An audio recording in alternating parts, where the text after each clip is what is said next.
মানব পাচারকারীদের ফাঁদে পড়ে নিঃস্ব হওয়া আরও একদল বাংলাদেশি ফিরলেন দেশে।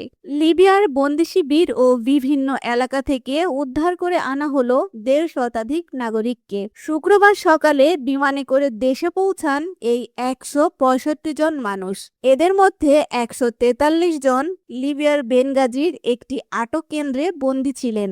বাকি ২২ জন শারীরিকভাবে অসুস্থ ও অসহায় অবস্থায় সেখানে বসবাস করছিলেন। দেশে পৌঁছানোর পর পররাষ্ট্র মন্ত্রণালয় এবং আন্তর্জাতিক অভিবাসন সংস্থার কর্মকর্তারা বিমানবন্দরে তাদের আনুষ্ঠানিকভাবে অভ্যর্থনা জানান।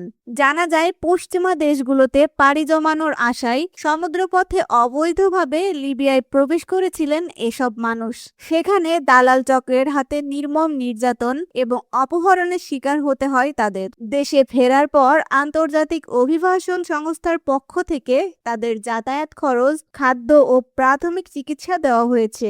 জনসচেতনতা বাড়াতে প্রতারিত হওয়ার এই দুর্বিষহ অভিজ্ঞতা সবার মাঝে তুলে ধরার আহ্বান জানিয়েছে সরকার। প্রবাসে আটকা পড়া নাগরিকদের ফিরিয়ে আনার এই ধারাবাহিক সরকারি উদ্যোগ নিঃসন্দেহে স্বস্তিদায়ক। তবে মানব পাচারের এই ভয়াবহ পরিণতি অবৈধ পথে বিদেশ গমনে ইচ্ছুক সাধারণ মানুষের জন্য একটি বড় সতর্কবার্তা। দালাল চক্রের মূলোৎপাটন এবং সচেতনতা বৃদ্ধির মাধ্যমেই কেবল এমন মর্মান্তিক ঘটনার পুনরাবৃত্তি রোধ করা সম্ভব।